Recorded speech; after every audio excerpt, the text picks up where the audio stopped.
Entonces, por los altos y bajos de la libertad económica, repentinamente pasaríamos a la zona céntrica de nuevo. Entonces me di cuenta de que no todo era igual a como hacíamos en la parte alta. Entonces aquí todos eran más independientes y se acercaban más a las ideas que prometía el gobierno. Como no tenían dinero, les daban más libertades. En cambio, arriba no podías hacer nada sin dinero. Por supuesto, cabe explicar que el mundo de la música en aquella época iba solamente hacia el lado de la salsa.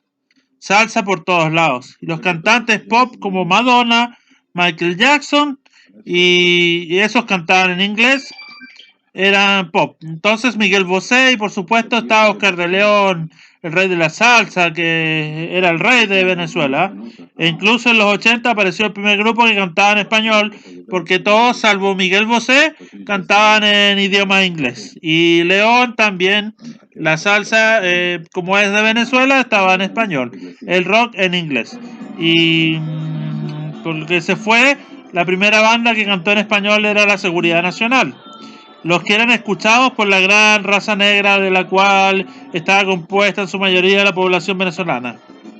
Los venezolanos son en su mayoría negros y se les dice negros, así ellos te respetan. Entonces, solo a la distancia, porque en gran parte pensaba que el rock en español o inglés era música de gringos.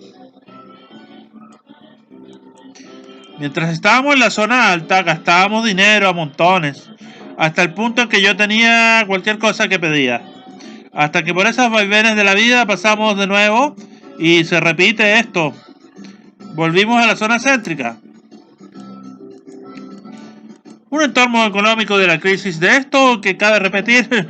No nos damos cuenta, pero pasaron los años, la economía del país comenzó a deteriorarse y así íbamos perdiendo de a poco nuestras ganancias. Y sobre todo ya por el año 85 nos damos cuenta que iba desapareciendo los rasgos de la cultura norteamericana, estadounidense y el venezolano medio, que hasta entonces no conocía, iba manifestando su descontento en una forma de revolución. En todos los medios se notaba incluso como el propio gobierno de tendencia socialdemócrata y una vez social cristiano enfrentaba con palabras las decisiones de los presidentes norteamericanos de aquel entonces. Mi experiencia fue como una transmisión en diferido de la gran caída del dólar y la escasez de alimentos y de trabajo de la que me enteré después. A los pocos días de haber sucedido, pero se notaba que yo cada vez tenía menos medios de estudio y elementos de los cuales esto se explica, no, cada vez había menos libros y como pasamos a la educación pública. Todo era bien tratado por los profesores y compañeros, pero resulta que al estudiante venezolano no le dan dinero cuando está estudiando.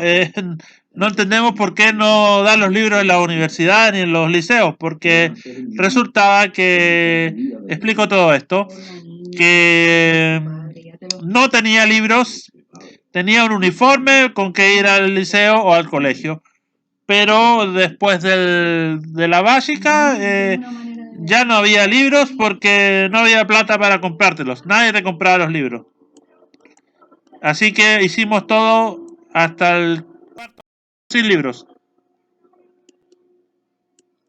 En cambio los privados todos tienen siempre sus libros, hasta incluso la universidad.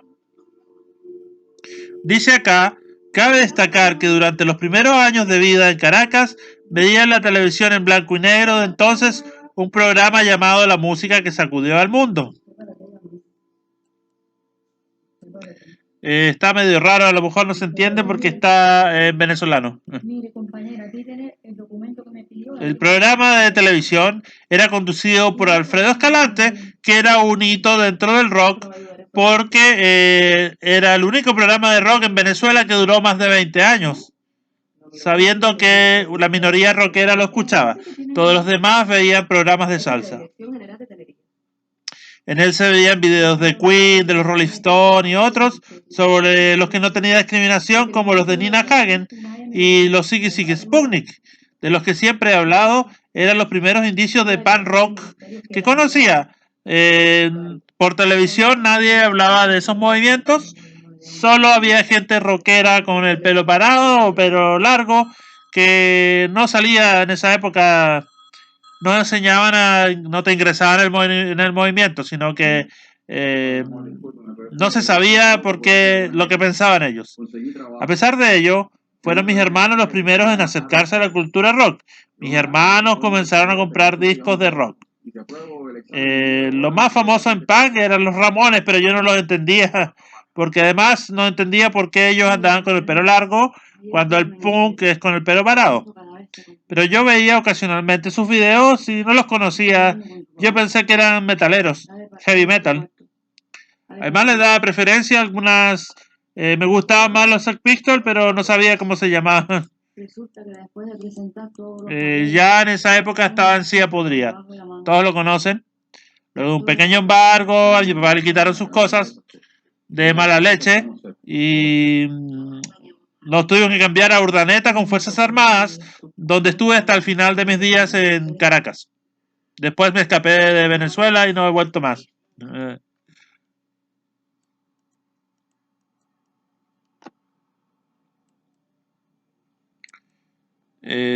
Mis amigos eran de los lugares acomodados. Tenía amigos en el barrio alto, que no es más de una cuadra por una cuadra, y es un lugar muy pequeño el barrio alto. Los niños a darnos cuenta de que la forma de vida del venezolano, la que vivía la mayoría eran pobres, todavía lo son. A pesar de los cambios en cada colegio venezolano, se nos enseñaba arte en el colegio, en el liceo, en la universidad. En el colegio de curas había profesoras y que eran como unas nanas que nos cuidaban. Y no sé, éramos muy niños en esa época. Nos preparaban una carpeta gigante de 1 metro por 2 con nuestros trabajos artísticos. Todos los años. En uno de esos dibujos tuve un ligero incidente. Dibujábamos constantemente las batallas por la independencia venezolana.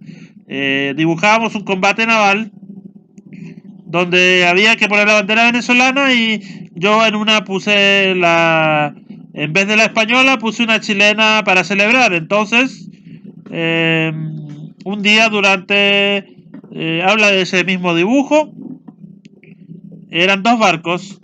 ¿Y qué pasó como resultado? Me llamaron la atención, pero no pasó a mayores. Entonces tuve que cambiar nuestra bandera chilena. Nadie sabía que era chileno, lo que demostró que no había perdido mi identidad durante el viaje.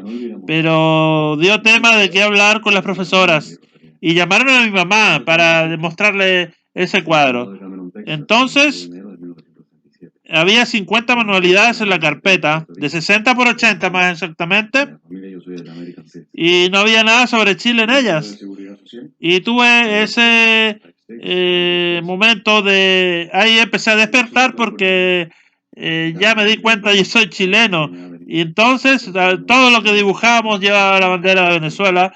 Y había amigos portugueses, españoles, dominicanos. Y fue mi despertar.